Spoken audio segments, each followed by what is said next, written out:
When I think of the darkest time in my life, it doesn't really matter what's going on, right? Like it could be a situation, or it could be a relationship, or it could be I did something wrong and I made a mistake, or I'm ashamed. It doesn't really matter what it is. There's this common denominator, at least for me. Maybe you can relate, that when I am in those darkest moments, I feel completely alone.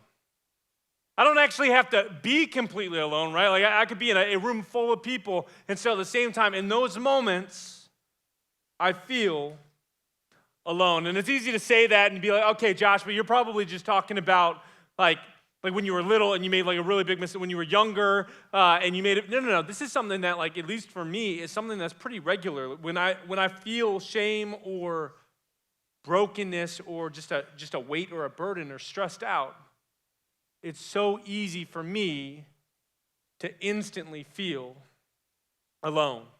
And then as I feel alone, I feel abandoned. I feel left behind. I feel like I don't have any value, worth, or hope.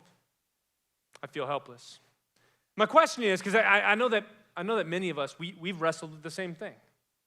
Like this is something that isn't new. It's a part of the human condition in a lot of ways, but my question is, when you get to that place where everything feels dark and you feel completely alone, what do you do? If you have your Bibles, I want to invite you to open up to Exodus 14.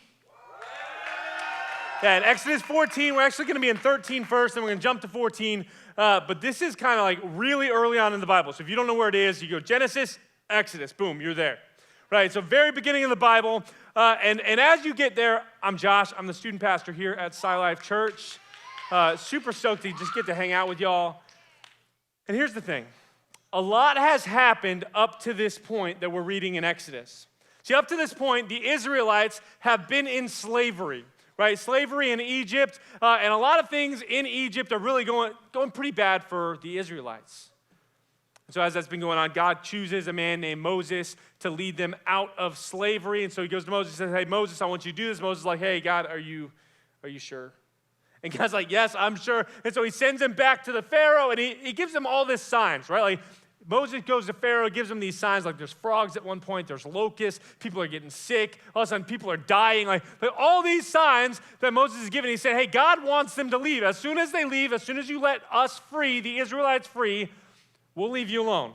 You won't have any more signs. But until you do that, you're going to have problems. And so we get through all these signs, and eventually Pharaoh's like, all right, I get it. I don't want any more signs. But he says, okay, you Israelites, you can go. You're set free. I've had enough of you. And that's where we pick up in Exodus 13, verse 17. It says, when Pharaoh let the people go, God did not lead them on the road through the Philistine country, though that was shorter. That's going to be important. For God said if they face war, they might change their minds and return to Egypt. So God led the people around by the desert road toward the Red Sea. The Israelites went up out of Egypt ready for battle. I love that it says that they're ready for battle, and at the same time God says, but if they face battle, they're going to run away. As soon as they face hardship, they're going to turn and they're going to run back to what they knew. They're going to abandon God, abandon his call, and go back to slavery. It's really important for us to kind of have a picture of what God's calling them to. We've got an image that's going to come up on the screen in a second.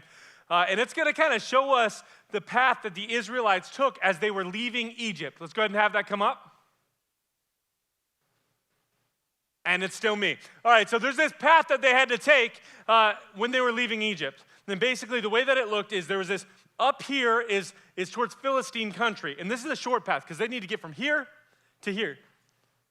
And God says, no. Instead of going from here to here, I want you to go from here all the way down here, then around here, and over, and then we're going to get over there eventually.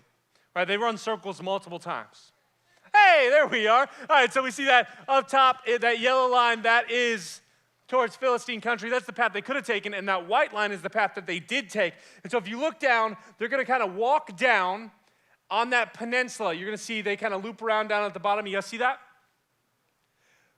That dark mass directly above them, it's a desert. And it's not just a desert, it's actually a mountainous desert.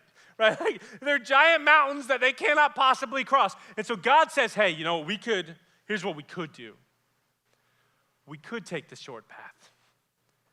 But I need to make sure you're going to trust me in this. And so instead of doing that, what we're going to do is we're going to go down this peninsula. And you're going to get to a point where you literally are so caged in that all you have on one side is you've got this desert mountain, and on this other side you have the Red Sea, and behind you is where you just came from. Behind you is something else. And we're actually going to continue. Verse 3 of the next chapter, chapter 14, it says, Pharaoh, this is God speaking, Pharaoh will think the Israelites, so he sees where they went. And Pharaoh will think the Israelites are wandering around the land in confusion, hemmed in by the desert. And God says, I will harden Pharaoh's heart, and he will pursue them. So God leads them to the edge of the desert and to the edge of the sea. And then he says, you know what I'm going to do now?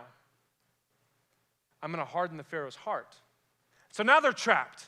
Right, because Pharaoh is about to come in, and he's going to chase behind them, and he's going to try to take him down. And before I knew Jesus, this is exactly the Jesus that I thought he was. Before I knew Jesus, I was like, hey, you know what God's going to do? God's going to leave me for dead. God doesn't care about me. I'm just a pawn in this plan. Like, God doesn't, he's just going to kind of do whatever he wants, and I'm not going to matter to him. That's what I believed. And so I imagine, I don't remember, but I imagine the first time I read this story, and I'm reading these guys getting trapped on all sides. And I imagine I was like, yeah, this sounds about right. Like, this is the God that I believed existed. And if you're struggling with that, y'all, you're not alone. Like, that's a real wrestling that we have. Again, when we're in our darkest place, we feel alone and abandoned and left behind. But the story is not done, and your story is not meant to be done. Verse 11. Oh, sorry. Yeah, verse 11. So the Israelites see this and they respond. Right? They say, we're trapped. This is it. I'm done. Verse 11, it says, Israelites speaking, they say, was it because there were no graves in Egypt that you brought us down to the desert to die? What have you done to us by bringing us out of Egypt? Didn't we say to you in Egypt, leave us alone? Let us serve the Egyptians. It would have been better for us to serve the Egyptians than to die in the desert. They said, we were better off. Like, we had a better deal. Yeah, sure, it wasn't great. Sure, things were bad, but at least we weren't trapped. At least we didn't feel like we were just completely abandoned by God. At least we didn't feel alone. At least we didn't feel like we were following a bad leader. And maybe that's where you are, where you've been bullied in school, or maybe things at home just aren't going the way that you had hoped, or school's not going the way you hoped. And so summer's this reprieve, but at the same time, summer's exciting, but you know school is still coming at the end of it. Maybe your relationship with your siblings isn't good. Maybe you are just struggling and you don't know why. And you feel alone. Well, God has an answer for you. Verse 13. Moses speaks, but he's speaking for God. He's referred to as God's mouthpiece. Moses answered the people. He said, do not be afraid. Stand firm. You will see the deliverance of the Lord will bring you today. The Egyptians you see today, you will never see again. The Lord will fight for you. You need only be still. Do you hear that? He says, you're trying to fix your problem, Israelites.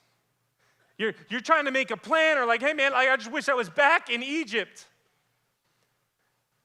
And God's like, hey, I don't want you to go back to where you were. I'm calling you to something new, and all you have to do is trust me in it.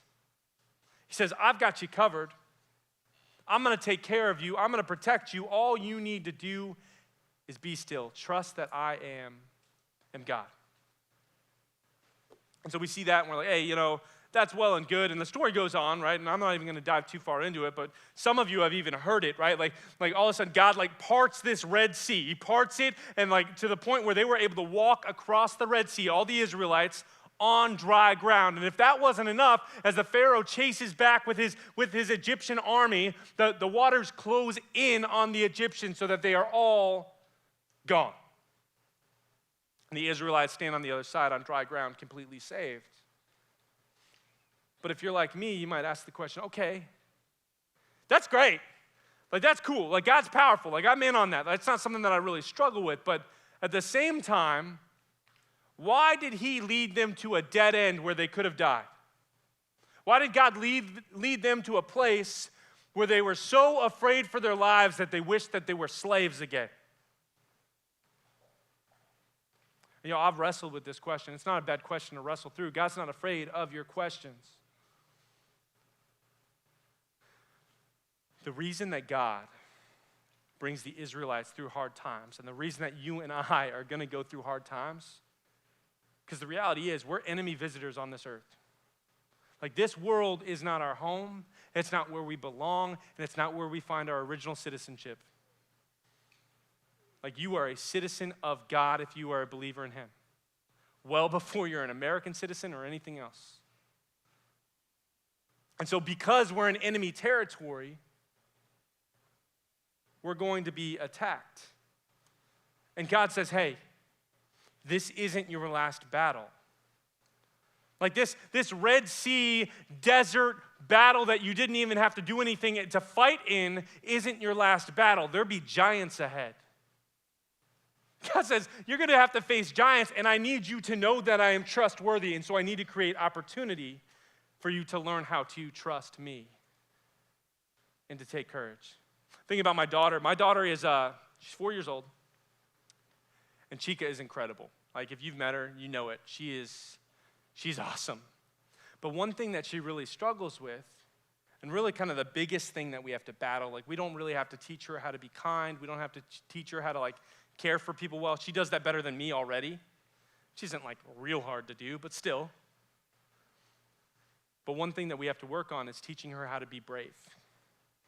And so she's gone through phases where she was terrified of swing sets, and then it was slides, and it was swimming, and it's like some just like basic foods, like terrified of these things.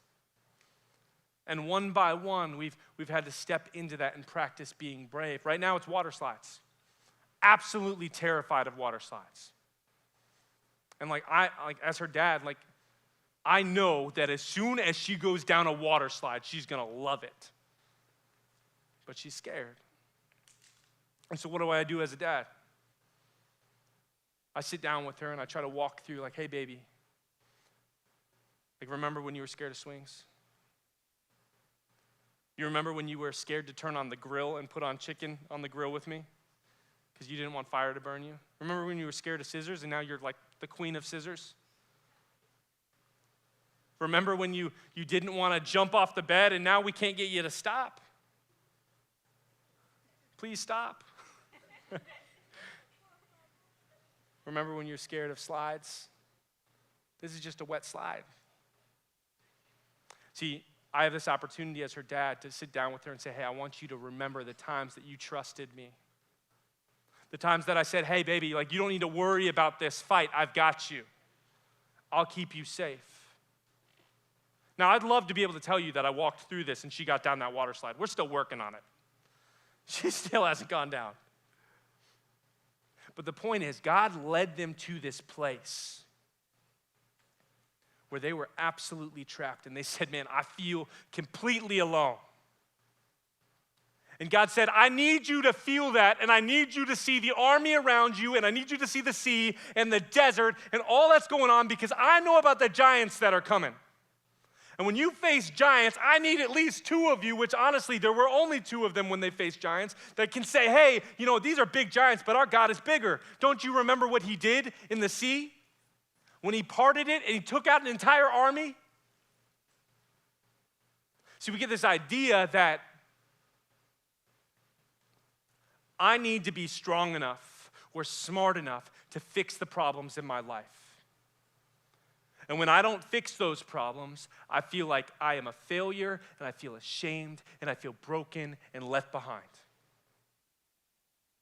And Jesus says, man, all you need to do is trust me. Don't you remember the sea I took you through? Don't you remember how I called you out of Egypt? And every single one of you has an Egypt. If you're a believer in Jesus, you've got an Egypt that he has called you out of. And if you are not, he's calling you. And he's ready for you to follow him. And you might say, but I don't want to go through the hard thing. Well, I'm here to tell you, you're going to go through it regardless. I'm just here to tell you, you don't have to go through it alone. And the more you go through it with him, the more you'll remember that it's not about the mountains, and it's not about the sea, and it's not about the army, and it's not about the giants, but it's about letting them remind you to look up at the God that you've got. And as I look up, and as my daughter looks up to me and says, hey, Dad, like, I trust you, she can learn to be brave. And y'all, as a movement, as a ministry of students that are here to get after it for the kingdom, my challenge to you is that the world is going to tell you that you should be scared. And I'm here to tell you, you don't need to be. Because if you walk with Jesus, you walk with the guy who created it all. He doesn't need your help. In fact, he wants to walk with you and help you.